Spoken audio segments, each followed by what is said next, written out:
Hey everyone, welcome back to Crime Weekly News. I'm Derek Levasseur. And I'm Stephanie Harlow. And we have some breaking news here today on Crime Weekly News. And this was one of the main reasons we started Crime Weekly News, was to give updates on cases that we've covered in the past.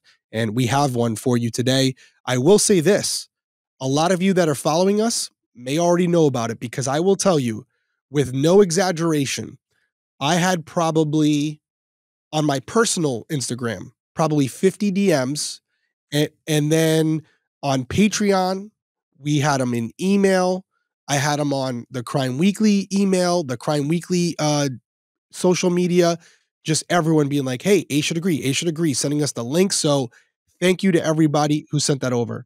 This is because we covered Asha's case Yeah, on Crime Weekly yep. a while ago. It was a while ago. Yeah, it's always been one of those cases where, people are like, oh, if you could know the outcome to any case, like Asha Degree's been one of them, because literally, and you're going to give an indication, Yeah. kind of a little synopsis of the case, but she walked out of her house. Right. Nobody knows why. It's and a mysterious nobody knows where case. she went. It's very mysterious. Yeah. It's a mysterious case. And I think the other wrinkle to this case, like a lot of cases similar to this, I just covered one on Detective Perspective as well, where you have the last people to have seen her or been with her be family members.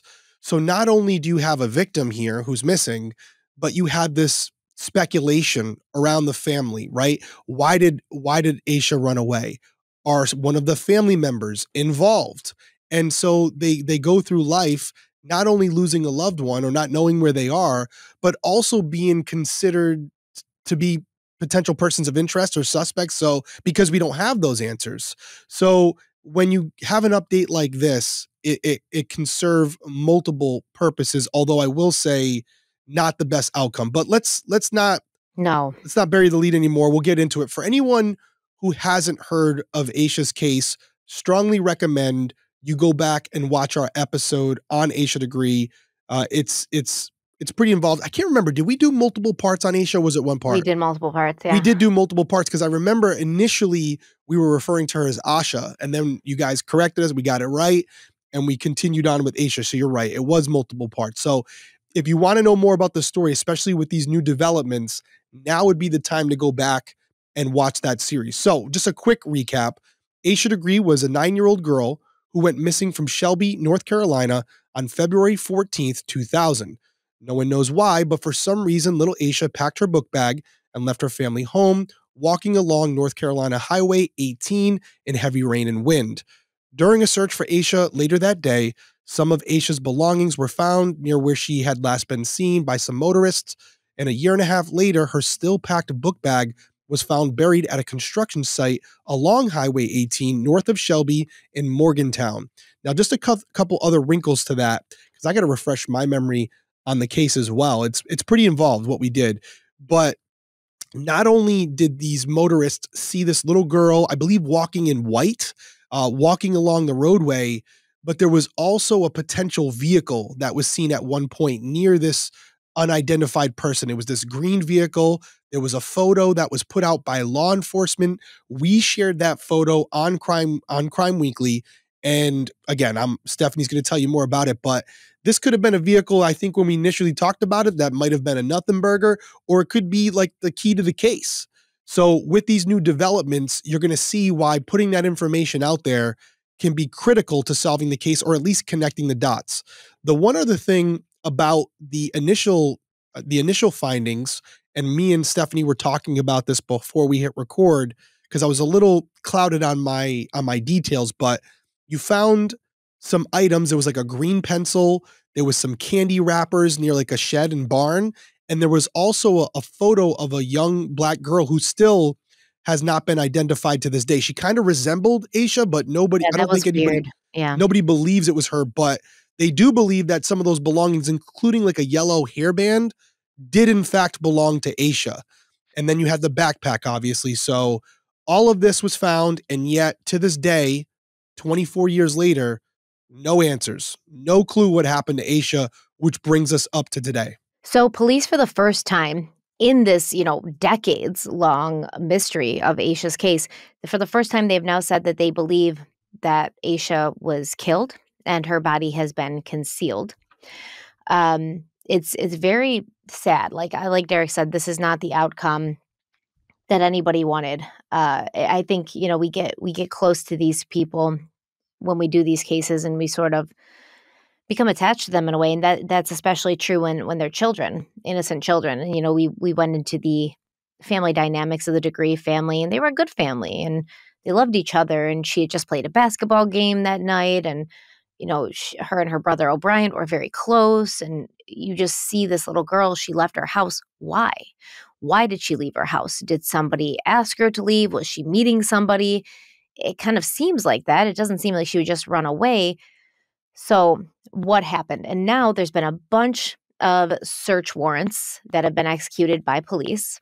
These search warrants were issued for 2 addresses on Cherryville Road, 1 address along Hawthorne Lane in Shelby, a rest home in Vale, and also a home in Charlotte. Now, in the probable cause affidavit for each of the warrants, it states the same thing, quote, Asha Degree was seen being pulled into a 1970s green Lincoln Thunderbird or another similar vehicle, end quote.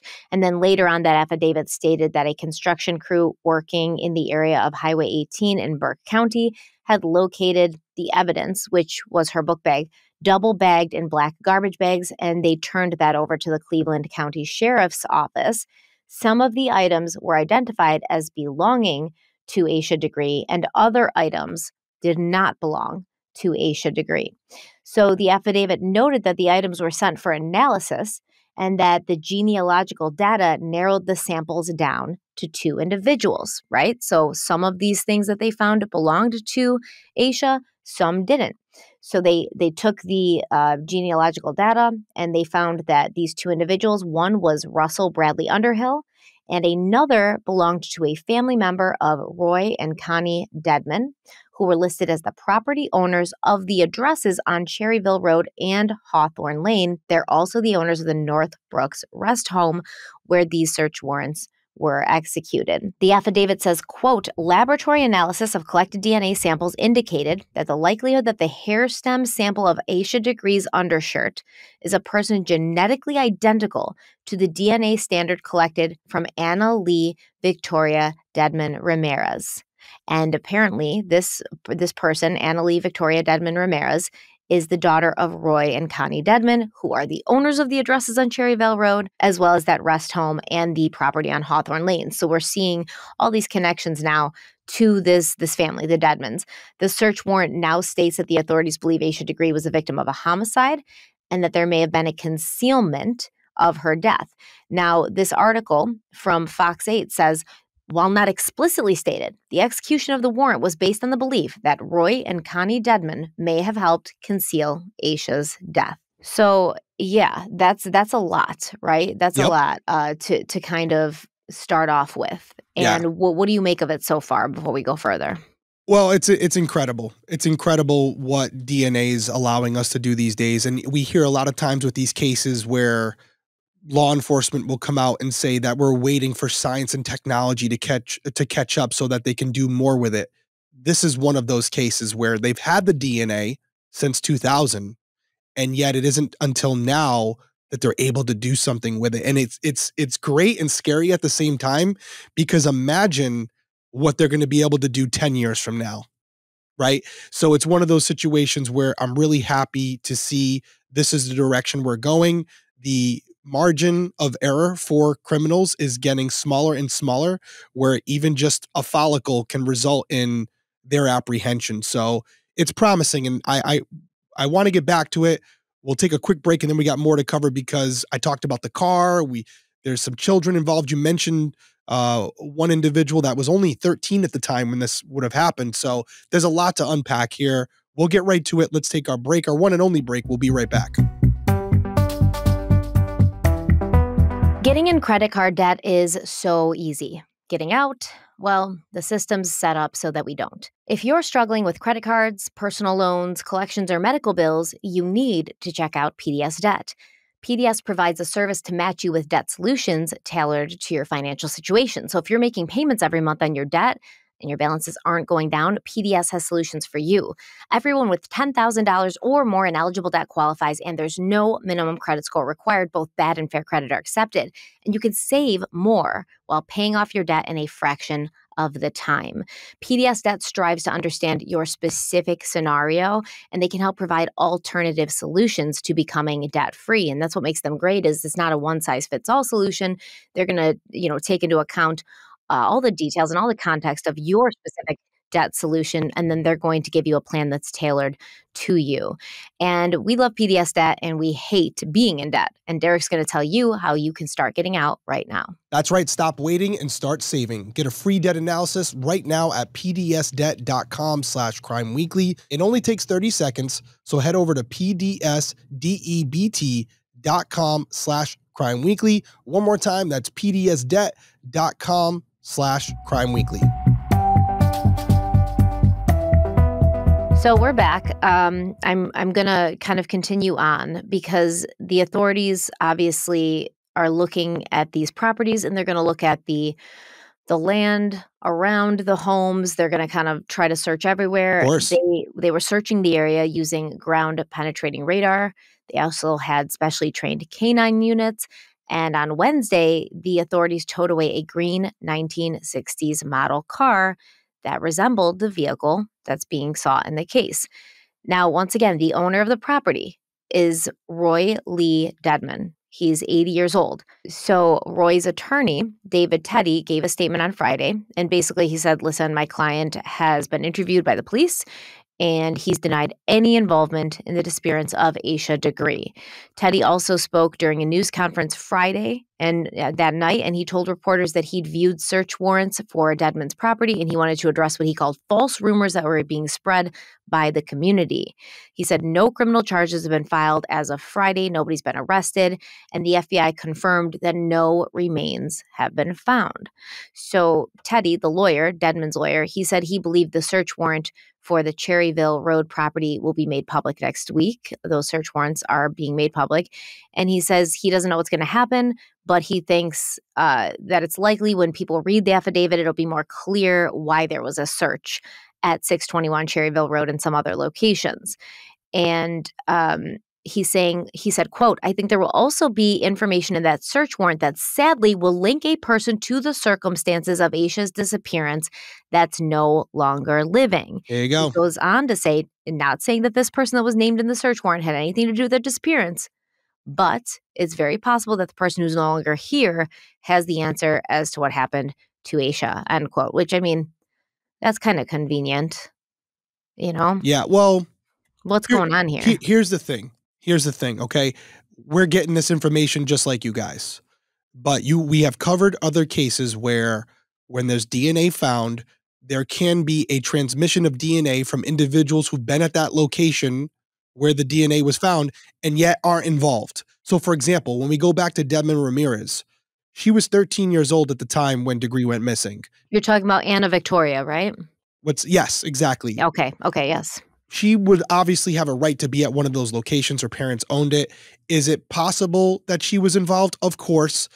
I don't know if she would have been out just kind of driving on Highway 18 at that time. But maybe there's a plan for her and Asha to meet. That's possible. Or it's also very plausible that wherever Asha's property was, it rubbed up against DNA that had been left behind by Dedman Ramirez, even though she had nothing to do with it. Now, and remember also that they found this hair sample in the garbage bags with Asha's book bag, but That's some right. items in that garbage bag were not Asha's. But I will say that the hair they found was found on Asha's shirt, right? Yes. But once again, could have transferred. Or she could have been wearing that shirt the week prior, and it could have attached to her then, and when she packed it, it was still there. Like there's a dozen different things. However, the car being seen at the time and the location where Asha went missing, and then these people, the Dedmans, having a similar looking car that they're now towing away. Literally like almost the exact color green. Exactly. That's a little like, okay, maybe there is a deeper connection here. Yeah, so that is something. We can throw that photo up right now. You guys sent me the photo a million times. That car is owned by is owned by Roy. Yes. So Roy and Connie, they own it together. They're both registered owners on it. Who is 80 now, right? But back Yes. then would have been right around that age. They could have been driving that car. So the vehicle being seen out there and then having this DNA come back, their daughter's DNA come back to Asha in some way, not good. But to go back to what you were saying 5 minutes ago about this individual who's no longer with us, that's Underhill. Now, Underhill, his DNA may also match DNA found on Asha's belongings. And it's known at this point that he lived at those two facilities, at least two of those facilities owned by the Deadmans. So that's a problem because it also could be him. And as you mentioned, unfortunately, he died in 2004, but it's important to note that he resided at the Northbrook Rest home between 2002 and 2004. So his DNA is all over the place. Their DNA is all over the place. Is there a connection to this property, this vehicle? I think 100%. Yeah. Yeah, of course. Of course. There's something going on here. What that story entails, we don't know. But I will say this is just the tip of the iceberg because now they're going to get everybody in. But it is unfortunate that Russell's no longer around because what you would do in this situation is separate them and start grilling them both individually to see if their stories match up. That's how you get them. But unfortunately, right now, you're only going to have one side of the story. So let's say the Deadmans are somehow involved. Before you go on, let's say the Deadmans are somehow involved. The warrant describes them as suspects. Correct. And it says that investigators believe their help, quote, would have been necessary in the execution and or concealment of the crime, end quote. So obviously we know that the police on this case know far more than we do. Absolutely. And at least they know something more than we do. And for them to make a statement like this, I feel like there has to be some sort of evidence. Yeah. Their daughter wasn't driving the car that night. Right. Their daughter wasn't driving the car that night. There was an adult present. We had said initially when we talked about Asha, and we had given some opinions on what we thought happened. And I don't remember all the details, so don't hold me to it exactly. We did multiple series on it, but I believe my final takeaway was for some reason, Asha left that house, whether it was to meet someone or whether she was mad at someone in the home. You know, it happens. Young children sometimes do dumb things. And she decided to leave the property without telling her parents. She's walking along Highway 18. There's truckers, there's motorists, there's all these random people. We talk about crimes of opportunity all the time. And there was clearly someone driving on that road who had something within them that they'd been thinking about for a while. They didn't know maybe that Asha was going to be there, but when they saw her, they saw an opportunity. And because of the rain and the wind, maybe Asha decided to take a chance because there were reports that other motorists did try to approach her, and every time they did, she ran into the woods. So clearly she was scared, which I think is why some other people speculate that she would have known her offender because that would be the only reason she would have been willing to approach them. But so she's going to run away from a stranger, but she's out there specifically looking to meet somebody. Yeah. Yeah. I just don't see with the communication at that point. Me personally, I don't see it. I think you're looking at a situation where she was walking, there was nobody else around, and whoever it was drove up to her, and whether she ran away or not, they went, if she did run away, they went after her. Okay, so let me pose this to you. Let's say she's lured out by one party and then snatched by another, right? Yeah. So we could say like, oh, maybe it's just touch DNA, this, and that, but there's a lot of connections between the Deadmans and Underhill, right? Because apparently, according to the search warrant affidavit, the investigators interviewed an employee at Cleveland County Social Services, and this employee confirmed that Underhill was under the care of Roy Deadman in February 2000 at Cleveland Healthcare. Not only that, there is a surgical record where Roy Lee Deadman was listed as Underhill's emergency contact. And after Cleveland Healthcare closed in 2002, Roy Lee Deadman and Connie Deadman opened an assisted living center in Vail. That's the Northbrook Rest Home. And that's where Underhill lived until his death in 2004. Now, the same social services employee told investigators that they were told Roy Lee Dedman would send his 16 to 17-year-old daughter, because we're not talking about Anna Victoria right now, because they had, I believe, 3 daughters, Yep. all teenage years. Yep. Various age. So Roy Lee Dedman would send his 16 to 17-year-old daughter to transport patients in what they called an unreliable vehicle to and from Broughton Hospital in Morgantown. And then we have authorities towing this 1960-era sedan that resembled the description of the vehicle saw in Aisha's disappearance. And then investigators also said in the affidavit, quote, Roy Dedman and Connie Dedman are the 2 common links between the DNA profiles of Russell Underhill and the Dedman's daughter collected and identified from Aisha's undershirt. And then we're going on to say that the affidavit says one of Roy Dedman's daughters was interviewed. She told them she drove an AMC Rambler when she was 16, and investigators say this is similar to the one Aisha was seen being pulled into, and that a Rambler was parked at the Dedman's property. That was the car towed away last week. We also have somebody telling investigators Roy Dedman was digging a chest-deep hole at 601 Cherryville Road property several years ago. Yeah. It's not looking good for them. It's not looking. It doesn't look like they're just, how'd my daughter's hair get there? It's like no. And that's the probable cause just for the search warrants that they've executed, right? Like they had to have enough after all these years to articulate in a search warrant to a judge, hey, here's our probable cause to believe that these individuals have information about this case. And that's a big violation of their privacy. You talk about your Fourth Amendment right here. For them to get an approval by a judge to go in there, seize the vehicle, dig up the properties. And again, kudos to everybody out there, because before a lot of these articles came out, people from that area, when maybe it was just local news reporting on it, was DMing us. They were already on it. They're like, listen, I was just by the location. I can see so you guys were on it, and they to be able to do all of that without anything concrete enough to make an arrest, there was clearly a lot. And now the investigation changes completely, because now they have this vehicle that they have to go through and examine and test. Now they have their properties that they may return to. We see it in the Rex Heuermann case all the time. Law enforcement may go back to these properties after interviewing people and connecting more dots to try to paint a picture of what actually happened on that evening. Now, some of you may be asking at this point, well, what's going to happen, guys? We have all this evidence. It's compelling, but we don't have a body.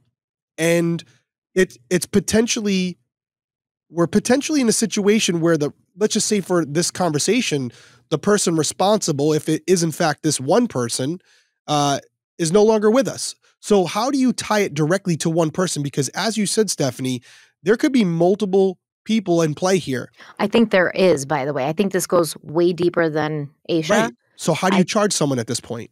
It's not like you can just take a brush and paint everybody with the guilty verdict, right? You have to be able to explain, this is how Stephanie's involved. This was her role in this. This is why we're charging her. Because you can charge anybody you want. Are they going to be found guilty? That's what's important here. So I think there's a lot of work to do. I don't want to be Debbie Downer.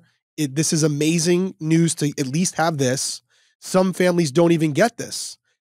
And I think it's a bittersweet time for Aisha's family, because yes, you may have some more answers as far as what happened that night, or is Aisha still out there, but you still haven't had anybody held responsible for those actions. So there's a lot of work to do, and there's no guarantees, even with all of this, they're going to be able to bring it to a judge and get an arrest warrant signed, because they can't say, yeah, we think they all know something.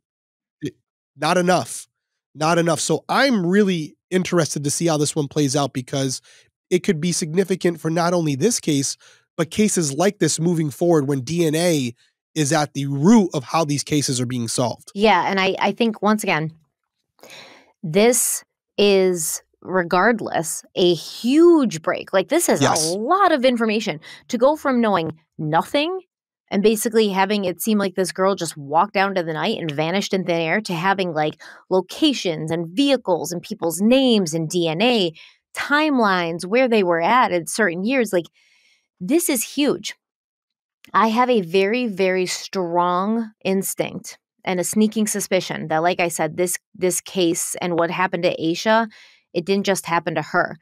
There's other young girls involved here. it seems like there's some kind of conny, schemy things happening, possibly some like schemy business things happening, possibly. It seems like, I don't want to go as far as saying a criminal network, but, a group of people possibly who were not doing illegal things together and who were protecting each other. Yeah. Unfortunately, because one of them is no longer here, it will be very easy and convenient to blame everything on him. That's fair. And so we may see, and it may be true, right? That absolutely may be true, that Roy and Connie had nothing to do with it, and this guy just lived in their, he was close enough to them to be listing them as an emergency contact when he got surgery, but whatever. And maybe, they knew nothing. Yeah. It's going to be hard to prove otherwise, I guess. It will which is unfortunate. But that's why these detectives get paid, right? They have to do their job. I have some very interesting questions that I would love to ask a few of them. One of them being, how close are Anna Lee and the rest of her parents now? Is everyone still tight? Is everyone still hunky-dory? Did Anna Lee know Asha, like on a personal level? Were they friends? I would definitely want to have some conversations with Anna Lee, because just like in most cases, when you have a group of individuals who know what happened and have basically stayed quiet all these years, the reality is not all of them are equally culpable. Some of them are the main players, and some of them are just kind of on the outskirt of thing. And so what you have to do is identify each person's role, go to the people who have as much to lose but little involvement in the case, and say, here's the situation. I don't think you did it, but I know you know what happened. And when I put this together, if you're not with me, you're against me, and you will be charged the same way they're charged if you do not cooperate. That's really the only shot you have. So they got to keep building the case from a scientific perspective, a forensic perspective, but also they're going to probably need someone to testify for the prosecution to get to get it over the hump and get a conviction. I'm sure you have final thoughts. I'll just give mine quick. Happy to hear that there's movement in the case, but more than anything, I'm happy to hear that for anybody out there who was talking about a narrative, and it wasn't prevalent, but suggesting that Asha's family were directly involved, that at this point does not seem like it's on the table anymore. And that's great news. I never thought that. We didn't go that route, but I'm saying no. we talked about it because you have to. And it's a possibility until you know otherwise. And I don't think Asha's family was worried about it because they know they weren't involved. But it's hurtful. It's hurtful, and it also, on top of losing your daughter, now people are suspecting you're responsible. And also on a parental perspective, if law enforcement is looking at you at all and you know you're innocent, they're wasting resources and time, and only you know that. So I know this isn't something that they're probably thinking, but I am happy to see that burden lifted off of them after all these years. And I know there's investigators that were working this case originally from Caldwell who spent their life working this case. I was watching a video before we started where there was a reporter who was very close with the chief at the time, and that chief confided in him off record saying, I believe I know who's involved with this, and there's moments where I just want to drive up to the house and say to them, hey, if you tell me what happened to Asha and where she is, I'll never charge you. But this person just wanted to give closure to Asha's family. Now, I don't know if this chief suspected this family because that chief is now deceased. I feel like yes. It's a small town, right? It's a small community. Maybe.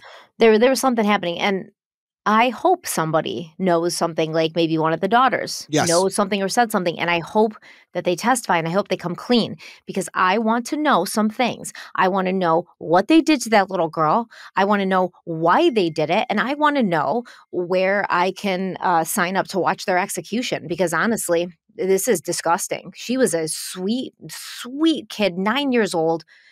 What was the motive here? What did you do? Before we start executing people, let's find out who did it. How about that? I mean, Jesus, that escalated fast. I know. I'm so mad. I'm so mad about it. I'm with you though. We want to know. We want answers. And kudos to everybody in the true crime community for not forgetting about this case. There's a stigma that you guys watch these episodes or listen to them because it's entertaining. that may be the case for some, but most of you really care about the people in these stories because they're not just characters. And this was a prime example of it because I saw it on Twitter. I saw it in my own social media. I saw it in my DMs. You guys really do care about these cases. You don't forget about them and you keep their stories alive. And we're glad to have at least a little bit of a positive story here on Crime Weekly News because it does not happen often. Any final words from you, Stephanie? No, I think I said my final word. Yeah, I think you did. You're done. You're done. We'll go out on that note. Okay. Guys, we appreciate you being here. If there's any more updates in this story, I guarantee you we'll be on it. We'll cover it if there's another development. We want answers for the family. We're along for the ride. Until this later this week when we come out with part 2 of Gypsy Rose, everyone stay safe out there. We'll see you soon. Bye.